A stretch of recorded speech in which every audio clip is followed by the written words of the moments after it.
50 states. And again, it is a part of the takeover of society. It's standardization, the militarization of police, that's federal. The training to take on the Tea Party, that's federal training. And it's just total tyranny. We have an occupied federal government, and this is just what they're doing. And we have to admit that's not rhetoric when I say the federal government's occupied by outside corporate interests who go into other third world countries on record and put in authoritarian regimes, buy off the different parliaments and congresses, and then convert the countries over to tyrannies. In many cases, abolishing the parliaments and congresses later because they don't have to buy off hundreds of people anymore. They can just buy off whoever the military junta is, whoever the military system and control is. So most societies go this direction. And we've just got to get the public to admit that, I don't know, 90% of the time historically you have a total tyranny. The other 10% roughly is just different forms of quasi-corruption. Maybe 1% of the time historically you have a free, open, vibrant country. The problem is that freedom, even any modicum of it, America's never been completely free, creates so much wealth and liberty that the children of the folks that promoted freedom and prosperity become decadent. It's a cycle. And then their children become corrupt and lazy, and then their children become demonic, child-sacrificing devil worshippers running around burning cities to the ground. That's just how it works. Again, Roman emperors marrying their horses, burning down cities for fun, Aztecs doing the same thing, Druids doing the same thing, ancient Chinese dynasty, some of them went crazy and did that. Not quite as often, though they did some barbarous stuff. Africa, same thing, 24/7. Same thing 24/7 in different native tribes of the Americas. And if you didn't do that, a psycho tribe would show up and take you over. Take New Guinea. And the cannibalism and headhunting. I mean, it's just humans are humans. We may have different skin colors and stuff, you know, just like dogs might have. Someone may have white fur, and you know, one might have brown fur, one might have black fur, one might have spots all over it. Man, it's the same brain in there kicking, folks. Same red blood in that dog. Dogs act the same. People, same deal, folks. And if good folks don't get together and come together against tyranny, we get enslaved, tortured, and killed by whatever group comes along to do that. And it's the same thing over and over again, and it's happening with a high-tech version now. We got big news coming up on this Wednesday Worldwide Edition. I am your host, Alex Joe. That's what we're in the midst of when the history books are written later. If we defeat this system or even partially hold it back, we'll look back on this as an incredible time. You know, Larry Klayman, the constitutional lawyer, is universally reviled and defiled and demonized by mainline Republicans and Democrats because he effectively damaged Bill Clinton. He effectively exposed tyranny with the Saudi Arabians in 9/11. He effectively sued the NSA and now has it going to court, and it looks like the judge will rule in that case that it's a violation of the Fourth Amendment. And so he went on CNN, and they played a demonization piece basically saying he's a blowhard and an egomaniac and doesn't care about America. We have the piece. I'm going to play it later. And Klayman came on and said, I just want to point out that's propaganda to prejudice me to the audience, and this is a win for America. I've got his transcript here. I'm paraphrasing it. But he said, this is a win for all Americans, and to restore our republic, we're in deep trouble. The police state isn't coming. It's here. He's normal. He sees it. Total above Stasi-level spying, literally hundreds of times worse than what the East Germans did. Citizen spies, children spies, schools openly training, everything recorded, everything tracked, press persecuted with it, political minorities and majorities persecuted with it, massive felony actions going on billions of times a day, every time they grab a piece of data without a warrant. And they're publicly using it in federal and state courts, admitting everything's surveilled. The DEA is looking at everything. Totally illegally, and then even creating fake investigations so they can lie to the court and say they didn't get it with illegal wiretaps or illegal data mining.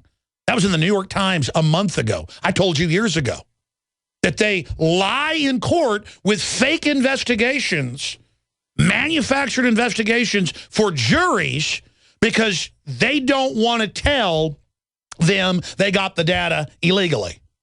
That is organized fraud at an industrial scale, at a McDonald's level scale, at a Walmart level scale, that big. Federal courts are in every major city.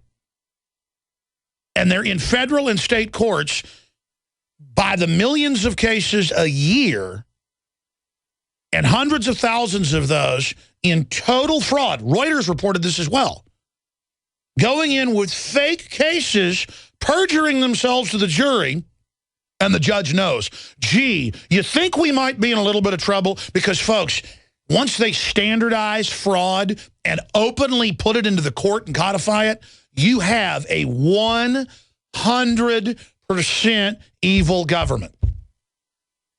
Williamson County, north of Austin, their former prosecutor and judge is being indicted or been indicted, and others are in trouble. I've always told you it's the worst county in Texas and probably in the country statistically. If you're innocent, they want to put you in jail. If they have DNA and know who killed your wife, they will send you to jail and laugh at you when you're an innocent man with no criminal record, a successful businessman, and will laugh that you're innocent and let the serial killer go free. That's a famous Michael Mortensen case, or Michael Morton case. And again, I have lived here in Travis County with Mordor to the north of me, with all these naive retirees up there. Great people live in Williamson County. Good people. Horrible government. They're always catching Georgetown officials dealing drugs and their kids dealing drugs and the police stealing stuff. I mean, because you've got all these mainline conservatives who are living in la-la land and are in denial. Just like you have Democrats living in la-la land. And Larry Klayman comes on and says, that piece demonized me and prejudiced me. This is a win for all of America, not about Larry Klayman.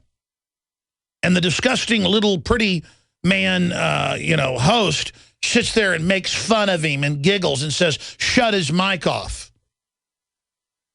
Because they've got to demonize the hero. They've got to say the good guy's bad. They've got to say the guy being harassed and threatened. Oh, and they make jokes about that. You're paranoid with your tinfoil hat, they say. That's word for word. Claiming you've been intimidated by the government. Gee, he tried to expose Vince Foster murder. He tried to expose Clinton for all the lies. Gee, he almost brought down Bill Clinton. Do you really think he hadn't been harassed? I've gone and bullhorned a federal judge in the Waco civil trial, was threatened to shut up over the phone repeatedly, and when I didn't, they said, we'll be outside later. And I didn't believe it, and they beat the hell out of me outside saying, shut up, and don't go back to that trial again. I cannot, and of course, they got tore up bad as well, but I got beat up pretty bad, broke my nose, you name it. Of course, they kind of freaked out when they broke my nose, and I just went completely crazy and started slamming their heads into the concrete. But the point is that this is a real world, folks, and until you've dealt with the real world, you don't know how real it is. You don't know what we go through. Bongino, Obama's former head Secret Service agent on foreign operations, foreign trips, has had his house, business broken into, threats. They're trying to plant stuff on him, and he's not even giving any Obama secrets out.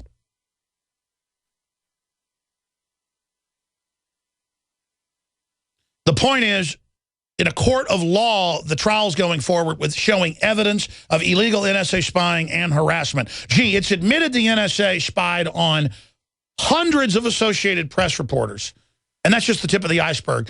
Of course they're spying on Larry Klayman. When our crew went up to cover the NSA in Utah, that night, I'm sitting there and I hear my phone typing, and it wasn't a stuck key on the iPhone. I went over and someone was sending emails to people. I don't even have an email account on there at that time. My phone was hijacked. I had to turn it off and then destroy it. That's the country that we live in, ladies and gentlemen. That's what's going on record. You can pull up Reuters and the New York Times. In fact, guys, type it in. DEA given NSA data. Another headline, DEA created fake investigations to cover NSA data. Reuters, AP, New York Times, you name it. Did not become a big story, though. Came out a few months ago and was never heard of again. There it is. The NSA is giving your phone records to the DEA, and the DEA is covering it up. Washington Post. But the big story is, hidden in the article, they admit they create fake investigations for the jury and the judge. Organized, total fraud and criminal activity in the fake drug war, where the majority of drugs are shipped in by big banks that own the aircraft. They ship the weapons in. That's come out in Bloomberg, AP, Reuters. $378 billion from 2007 to 2009. That's when that investigation came out. No one got in trouble. $378 billion in two banks alone, Wachovia and Wells Fargo. No one got in trouble. They paid a $111 million fine that, if you do the math, it'd be like if I robbed a bank and had $1 million in a van and I gave the cops $3,000. Here's your tip. Now I can go down the road. It's organized, open criminal activity. They said they weren't spying. They got caught lying. Now they say, trust us. It's for your own good. As mainstream news reported yesterday, Reuters, New York Times, again, you name it. Oh, the U.S. is making ties with radical Islam to bring down Assad because they know we've already exposed them. Now they're going to admit it, but spin it like it's okay and good. Our government is illegitimate and hijacked and run by criminal, predatory groups that see good men and women as their #1 enemy, because we can't be bought off. We can't be intimidated. They can't make us run. And they know they've committed all these crimes, and they hate us because they're the criminals.